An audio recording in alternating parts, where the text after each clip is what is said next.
নমস্কাৰ মই মজিদ বন্ধুসকল পলকতে চাওক আজি 9টা গুৰুত্বপূৰ্ণ খবৰ প্ৰথমটো খবৰ ৰাজ্যৰ লাখ লাখ শিক্ষাৰ্থীলৈ ভাল খবৰ এতিয়াৰ পৰা ষষ্ঠ সপ্তম আৰু অষ্টম শ্ৰেণীৰ শিক্ষাৰ্থীৰ বাবে বাধ্যতামূলক হ'ব অসম ভূগোল আৰু অসম বুৰঞ্জী বিষয় এই দুটা বিষয়ৰে 50 নম্বৰৰ পৰীক্ষা হ'ব কেবিনেট বৈঠকৰ অন্তত এই ঘোষণা ৰাজ্যৰ মুখ্যমন্ত্ৰী হিমন্ত বিশ্ব শৰ্মাৰ পৰৱৰ্তী খবৰ বাবৰি মছজিদ নিৰ্মাণৰ খবৰ শুনি অজ্ঞাত ব্যক্তিয়ে দিলে 80 কোটি টকা বাকছে বাকছে গণিছে ধন টকা গুণিবলৈ ব্যৱহাৰ কৰা হৈছে মেচিন বাবৰি মছজিদ নিৰ্মাণৰ নামত হাত উজাৰি টকা দান কৰিছে মুছলমান লোকসকলে বাবৰি মছজিদৰ নিৰ্মাণৰ খবৰ শুনি অজ্ঞাত ব্যক্তিয়ে দিলে 80 কোটি টকা হাত উজাৰি ধনৰ বৰষুণ মুছলমানৰ মুৰ্ছিদাবাদত নিৰ্মাণ হ'বলগীয়া বাবৰি মছজিদৰ বাবে ধনৰ বৰষুণ টকা গুণি থকাৰ ভিডিঅ' এই মুহূৰ্তত ভাইৰেল হৈ পৰিছে বিধায়ক হুমায়ুন কবিৰে ফেচবুক লাইভত দেখুৱাই সংগ্ৰহ হোৱা ধন বাবৰি মছজিদ নিৰ্মাণৰ বাবে বাকছে বাকছে টকা লৈ যোৱাৰ দৃশ্য ভাইৰেল হৈ পৰিছে ছ'চিয়েল মিডিয়াত আৰু ধন গুণিবলৈ এই মুহূৰ্তত সহায় লোৱা হৈছে মেচিনৰ আৰু এইদৰে বাবৰি মছজিদৰ নিৰ্মাণৰ খবৰ শুনি অজ্ঞাত ব্যক্তিয়ে দিলে 80 কোটি টকা লগতে দেশৰ বিভিন্ন প্ৰান্তৰ পৰা মুছলমান লোকসকলে হাত উজাৰি দান কৰিছে বাবৰি মছজিদ নিৰ্মাণৰ নামত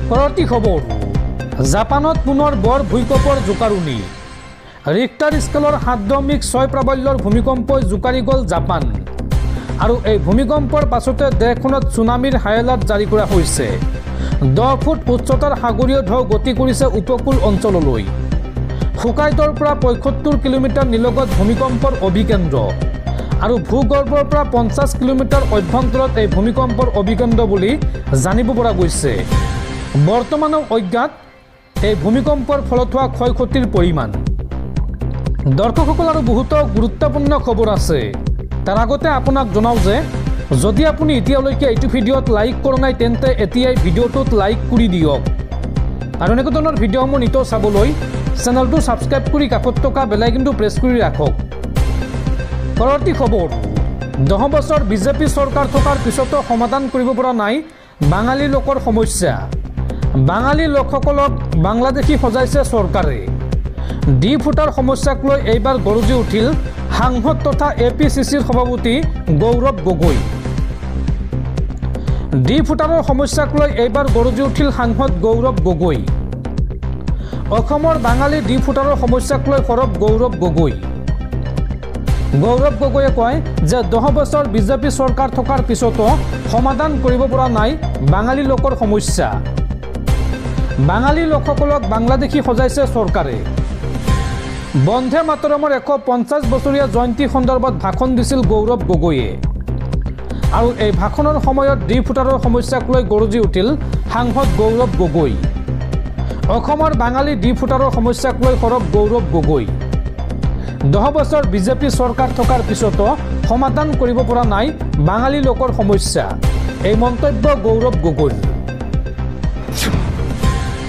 পৰৱৰ্তী খবৰ স্মাৰ্ট মিটাৰক লৈ ডাঙৰ খবৰ দেশৰ ভিতৰত চতুৰ্থ সৰ্বাধিক স্মাৰ্ট মিটাৰ সংস্থাপন কৰা হৈছে অসমত বিহাৰ মহাৰাষ্ট্ৰ উত্তৰ প্ৰদেশৰ পাছতেই অসমত সৰ্বাধিক স্মাৰ্ট মিটাৰৰ সংযোগ স্থাপন কৰা হৈছে বা সংযোগ দিয়া হৈছে অসমত এই পৰ্যন্ত সংস্থাপন কৰা হৈছে 49,60,048টা স্মাৰ্ট মিটাৰ প্ৰধানমন্ত্ৰী মোদীৰ গৃহৰাজ্য গুজৰাটত সংস্থাপন কৰা হৈছে 31,28,262টা স্মাৰ্ট মিটাৰ ৰাজ্যসভাত প্ৰকাশ পাইছে এই তথ্য পৰৱৰ্তী খবৰ কংগ্ৰেছত মুখ্যমন্ত্ৰী হ'বলৈ হ'লে 500 কোটি টকা দিব লাগে বুলি অভিযোগ কৰি কংগ্ৰেছৰ পৰা নিলম্বন হ'ল ডাক্তৰ নৱজোৎ কৌৰ সিদ্ধু এইবাৰ ডাক্তৰ নৱজোৎ কৌৰ সিদ্ধুক কংগ্ৰেছৰ পৰা নিলম্বন কৰা হৈছে পাঞ্জাৱ প্ৰদেশ কংগ্ৰেছৰ পৰা নিলম্বন কৰা হৈছে নৱজোৎ সিদ্ধুক দলৰ প্ৰাথমিক সদস্য পদৰ পৰাও নিলম্বন কৰা হৈছে তাৎক্ষণিকভাৱে কাৰ্যকৰী হোৱাকৈ এই নিৰ্দেশনা জাৰি কৰিছে পাঞ্জাৱ প্ৰদেশ কংগ্ৰেছে উল্লেখযোগ্য যে পাঞ্জাবৰ মুখ্যমন্ত্ৰী হ'বলৈ 500 কোটি টকা দিব লাগে বুলি অভিযোগ উত্থাপন কৰিছিল এইগৰাকী ডাক্তৰ নৱজোৎ কৌৰ সিদ্ধুৱে। পৰৱৰ্তী খবৰ 2026ত নিৰ্বাচন খেলিব আমছুৰ সভাপতি ৰেজাউল কৰিম চৰকাৰে। 30 ডিচেম্বৰত আনুষ্ঠানিকভাৱে সভাপতিয়ে ত্যাগ কৰিব আমছু আৰু শীঘ্ৰে AIUDF দলত যোগদানৰ সম্ভাৱনা ৰেজাউল কৰিম চৰকাৰৰ। আৰু সৃজনগ্ৰাম সমষ্টিৰ পৰা এইবাৰ ৰেজাউল কৰিম চৰকাৰে খেলিব নিৰ্বাচন। উল্লেখযোগ্য যে বিগত 20 বছৰে আমছুৰ সৈতে জড়িত আছিল ৰেজাউল কৰিম চৰকাৰ। সংখ্যালঘু অৰাজনৈতিক দল সংগঠনৰ আন একাংশ নেতাইও শীঘ্ৰে যোগদান কৰিব AIUDF দলত। পৰৱৰ্তী খবৰ অখিল গগৈয়ে যদি শিৱসাগৰ সমষ্টি এৰে তেন্তে ময়ো নাজিৰা সমষ্টি এৰিম। মিত্ৰতা সোনকালে হ'লে প্ৰতিটো দলৰ বাবে ভাল। 2026ৰ বিধানসভা নিৰ্বাচন সন্দৰ্ভত এই মন্তব্য বিৰোধী দলপতি দেৱব্ৰত শইকীয়াৰ। পৰৱৰ্তী খবৰ হিতাধিকাৰী আঁচনিৰ জোৱাৰৰ মাজত এটা বেয়া খবৰ। বিগত 5 বছৰত দেশত বন্ধ হ'ল ৭৮,৯৬১টা ক্ষুদ্ৰ আৰু মজলীয়া উদ্যোগ। সংস্থাপন হেৰুৱালে ৫,১৩,০২২ গৰাকী শ্ৰমিক কৰ্মচাৰীয়ে। অসমত বিগত 5 বছৰত তলা ওলমিল ১২৯টা ক্ষুদ্ৰ আৰু মজলীয়া উদ্যোগত।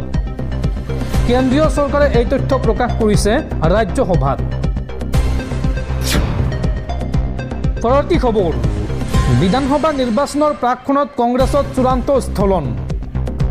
নিৰ্বাচনত হাৰিব বুলি তেওঁলোকে নিশ্চিত হৈছে। মুখ্যমন্ত্ৰীৰ ঘৰত জন্ম হ'লেই নিজে কোনো ৰজা হৈ নাযায়। কংগ্ৰেছক তোলা ধুনা দি এই মন্তব্য মুখ্যমন্ত্ৰী হিমন্ত বিশ্ব শৰ্মাৰ। বিধানসভা নিৰ্বাচনৰ প্ৰাকক্ষণত কংগ্ৰেছত চূড়ান্ত স্থলন। কংগ্ৰেছৰ গোটেই ব্যক্তিসকলৰ মানসিক স্থলন ঘটিছে।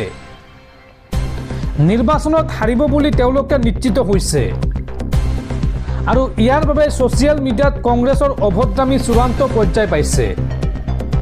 হিতেশ্বৰ শইকীয়াৰ পুত্ৰই যদি এজন ব্যক্তিক ভাওনা বুলি সম্বোধন কৰে তাতকৈ আৰু স্থলন একো হ'ব নোৱাৰে। মুখ্যমন্ত্ৰীৰ ঘৰত জন্ম হ'লেই নিজে কোনো ৰজা হৈ নাযায়। আমি ৰজা আনবিলাক প্ৰজা এই ধৰণৰ চিন্তা এৰিব লাগে। দেৱব্ৰত শইকীয়া আৰু গৌৰৱ গগৈ এই দুয়োজনৰ মাজত এই চিন্তাটো ব্যাপকভাৱে সোমাই আছে।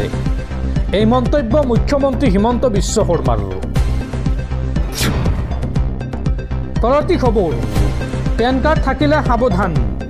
চৰকাৰৰ পেন কাৰ্ড ডাউনলোডৰ ভুৱা ইমেইল প্ৰচাৰ আৰু এই সন্দৰ্ভত স্পষ্টীকৰণ কেন্দ্ৰীয় চৰকাৰৰ।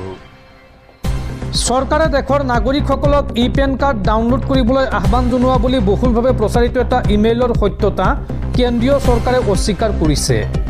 প্ৰেছ ইনফৰমেশ্যন ব্যুৰোৰ তথ্য পৰীক্ষণ গোটে এই ইমেইলটোক ভিত্তিহীন বুলি অভিহিত কৰিছে। চৰকাৰৰ তৰফৰ পৰা স্পষ্ট কৰি দিয়া হৈছে যে এই ইমেইলটো সম্পূৰ্ণ ভুৱা আৰু ইয়াৰ সৈতে চৰকাৰৰ কোনো সম্পৰ্ক নাই। প্ৰচাৰিত ইমেইলটোত দাবী কৰা হৈছিল যে চৰকাৰে দেশৰ নাগৰিকসকলৰ বাবে পেন কাৰ্ড ডাউনলোড কৰাটো বাধ্যতামূলক কৰিছে। লক্ষণীয় যে এই ইমেইলটোত প্ৰায় এক সন্দেহজনক লিংক সংযোগ কৰা থাকে য'ত ক্লিক কৰিলে উপভোক্তাৰ ব্যক্তিগত তথ্য চুৰি হোৱাৰ সম্ভাৱনা থাকে। নাগৰিকসকলক তেওঁলোকৰ বিত্তীয় তথা আন যিকোনো ধৰণৰ সংবেদনশীল তথ্যৰ বিষয়ে জানিবলৈ বিচৰা এনেধৰণৰ ইমেইল তথা লিংক ফোন কল আৰু SMS-ৰ প্ৰতি সঁহাৰি নজনাবলৈকো গোটটোৱে সকলোকে আহ্বান জনাইছে। পৰৱৰ্তী খবৰ অসমত 126টা সমষ্টি থকাৰ পাছতো যে মুখ্যমন্ত্ৰীয়ে 103টা সমষ্টিৰ কথা কৈ থাকে বাকীকেইটা সমষ্টিক লৈ বেলেগ ৰাজ্য গঠন কৰিব নেকি? এই মন্তব্য প্ৰাক্তন সাংসদ আব্দুল খালেকৰ।